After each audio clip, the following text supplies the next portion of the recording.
Antes de começarmos, uma orientação importante. Essa jornada não é apenas de conhecimento, mas de transformação. Cada dimensão que você ouvir aqui precisa ser vivida, praticada e ativada. Por isso, ao final de cada uma, eu te direciono a fazer a oração correspondente na playlist 12 Dimensões de Prosperidade, série de orações proféticas. Agora, prepare o seu coração e vamos começar. 10. Bikur, dimensão de consagração. Há uma diferença das ofertas e sacrifícios que se apresentam buscando receber algo como perdão ou uma bênção específica, mas as primícias é quase um mandamento ao coração agradecido, que busca segurança e plenitude no que alcançou. A palavra primícia, em qualquer uma das suas raízes, significa simplesmente o primeiro, seja para o primogênito, Bekor, ou Bikur. Os primeiros frutos da colheita, considerando como primeiro o que surgiu antes do tempo que os demais. Daí surgem complementos como Bekorá, tanto de pessoas como de animais, e também Bikurá, quando se refere especialmente aos frutos do campo. Conhecida no hebraico como Yom HaBikurim. As festas das primícias, onde cada família apresentava ao sacerdote os primeiros frutos que haviam obtido. A tradição era marcar as árvores com fitas vermelhas para saberem quais eram os primeiros frutos e esperar até que estivessem maduros para serem levados e ofertados. Estamos estabelecendo a diversidade de palavras para que possamos compreender que as primícias não se referem somente a um produto ou uma só data, mas que as escrituras são específicas para tudo, abrangendo cada uma das atividades e benefícios que a nação de Israel praticava naqueles dias.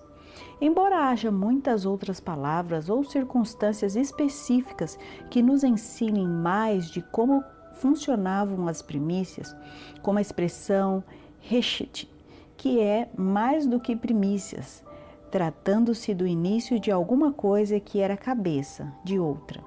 Ou seja, quando se entrega algo das primícias no sentido profético, não era ver uma árvore com muitos frutos e pegar o primeiro para apresentar. Era mais profundo do que isso. Era dar um presente, o primeiro do que apareceu, para provocar o surgimento de outros. Por exemplo, não é a mesma coisa apresentar as primícias de uma árvore de maçãs do que as primícias de uma ovelha. No primeiro caso, estamos vendo a árvore cheia de frutos e pegamos o primeiro, Bikurá, para Deus. Já no segundo caso, estamos pegando o único cordeiro que a sua ovelha acabou de parir, mas tendo a esperança de que ela terá muitos outros nos seus anos de vida, além de garantir que o parto dos demais sejam saudáveis.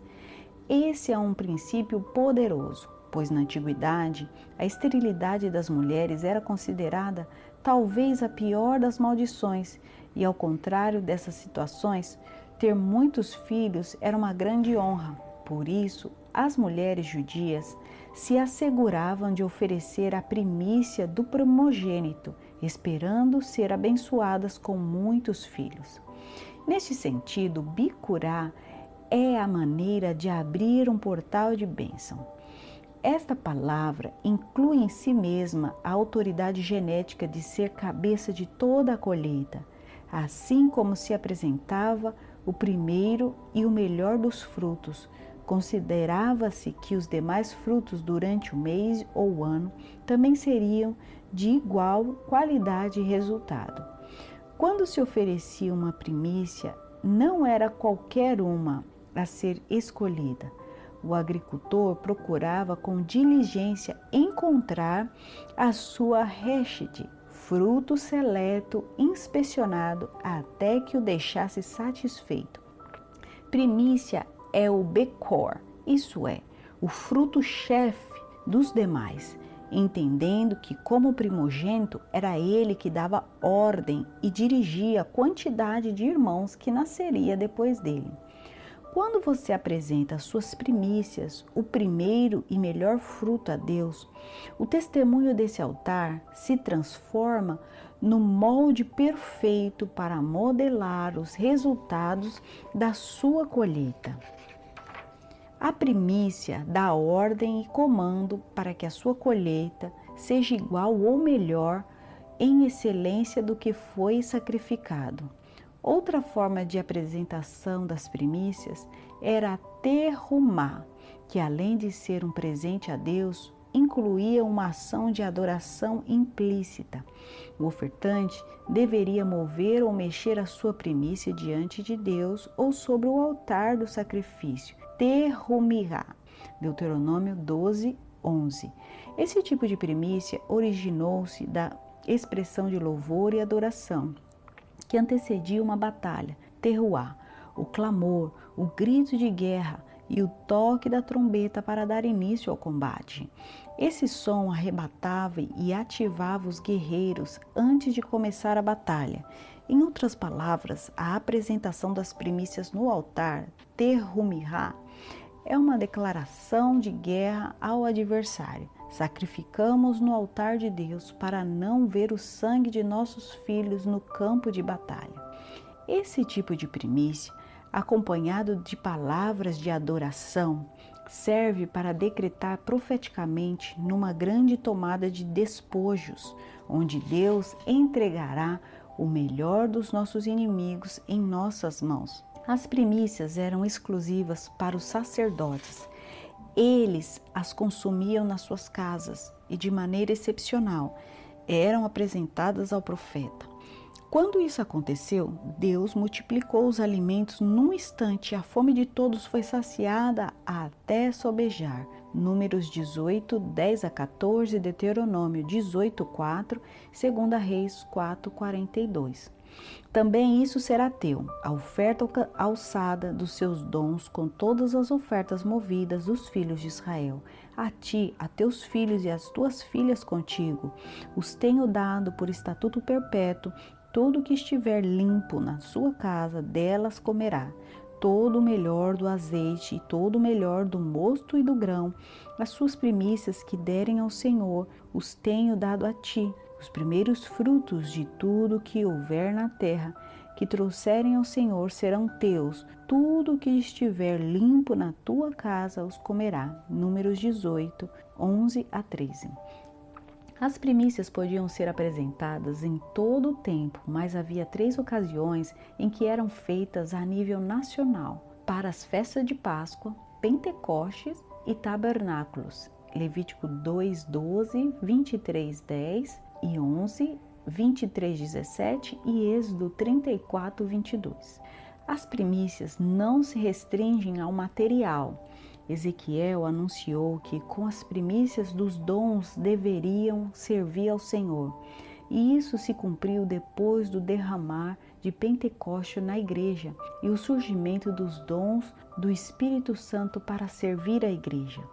Porque no meu santo monte, no monte alto de Israel, diz o Senhor Deus, ali me servirá toda a casa de Israel, toda ela naquela terra. Ali me deleitarei neles, e ali requerirei as vossas ofertas alçadas, e as primícias das vossas oblações, com todas as vossas coisas santas. Ezequiel 20, 40.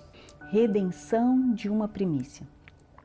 As primícias deverão ser entregues a Deus antes de consumir ou utilizar o restante da colheita.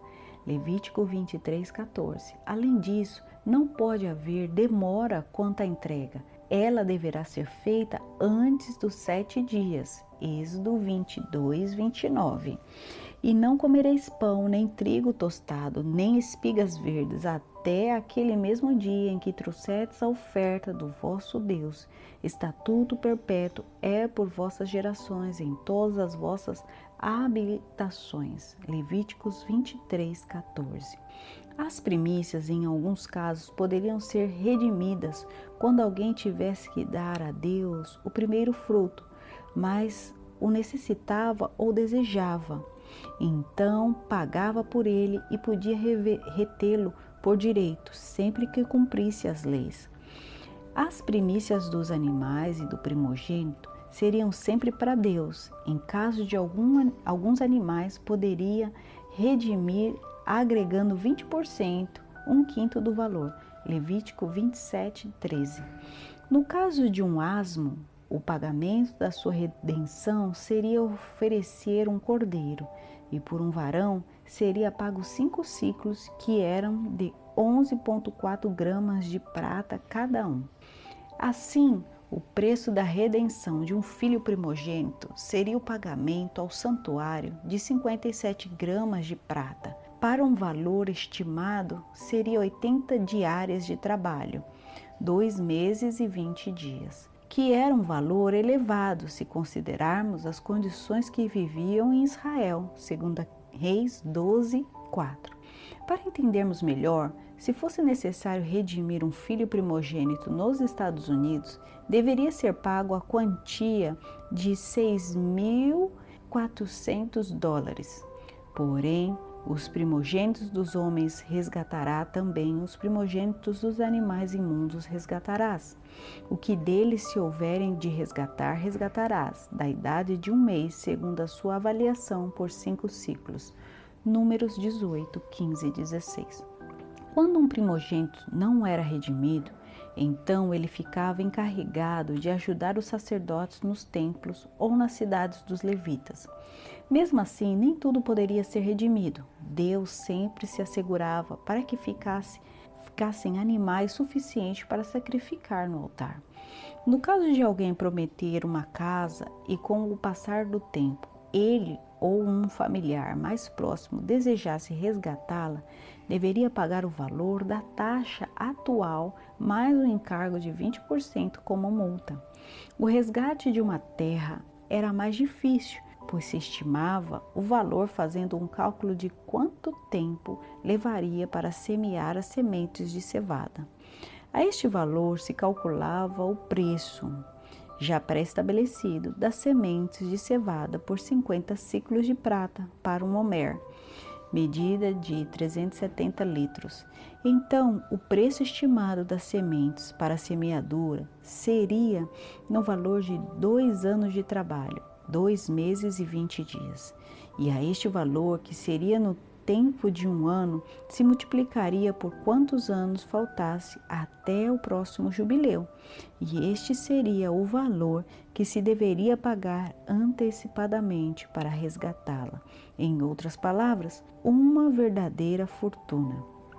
Se já tivesse passado o jubileu, então pagaria o valor anual da semeadura pelos anos que faltavam até o próximo jubileu. Poderia ser até 49 anos, e se não resgatasse até o próximo jubileu, a terra seria do sacerdócio, consagrada a Deus para sempre.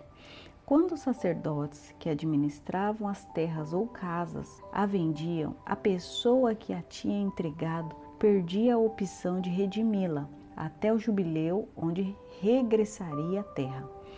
Se a pessoa que comprou as terras ou as casas se arrependesse do negócio, teria o seu dinheiro devolvido, restando os anos que já tinha usufruído até o próximo jubileu. Passado 3 anos de um jubileu, alguém que entregou uma casa para redimi-la deveria pagar depois o valor das sementes de cevada que levaria para semear, multiplicado por 47 anos, jubileu cada 50 anos. Se o sacerdócio vendesse a propriedade e o comprador, depois de 5 anos desejasse devolvê-la, ele pagaria pelos anos restantes, neste caso 42 anos, 47 menos 5 anos. Mas no ano do jubileu devolveria a terra ao dono original. Levítico 27, 16 a 24. Com isso, fica provado a grande importância para Deus de uma primícia ou de um voto que não fosse superficial, pois era cobrado, ou melhor, deveria pagar pelo que se falava. Por isso, O pregador diz que quando estivesse diante do Senhor, que não fosse rápido em fazer promessas. Não te precipite com a tua boca, nem o teu coração se apresse a pronunciar palavra alguma diante de Deus, porque Deus está nos céus e tu estás sobre a terra, assim sejam poucas as tuas palavras. Melhor é que não vote do que votares e não cumprires. Não consista que a tua boca faça pecar a tua carne, nem digas diante do anjo que foi erro. Eclesiastes 5, 2, 5 e 6. Mas para redimir um parente homem que tivesse mais de 20 anos, poderia custar até o salário de 2 anos, 2 meses e 20 dias, exatamente o preço que custava um escravo. Isso em valores atuais seria 64 mil dólares, uma cifra quase impossível. Existia uma exceção da casa que estivesse na cidade, dentro dos muros. O dono original tinha apenas 1 ano para resgatar a propriedade, do contrário, não poderia mais resgatá-la, e no jubileu, 50 anos, não voltaria para ele, ou seja, depois de 1 ano de vendida, não poderia jamais regressar à sua casa. Levítico 25, 29. As casas designadas aos sacerdotes nos êgidos, cidades doadas pelos tribos de Israel aos levitas, estavam proibidas de serem vendidas. Lembre-se, isso não termina aqui. Para que essa dimensão seja ativada na sua vida, vá até a playlist 12 Dimensões de Prosperidade, série de orações proféticas, e faça a oração correspondente. É na prática que a palavra se manifesta. E se você ainda não é inscrito, se inscreva agora e ajude essa palavra a alcançar mais vidas. Nos vemos na próxima dimensão. God bless you. Bye!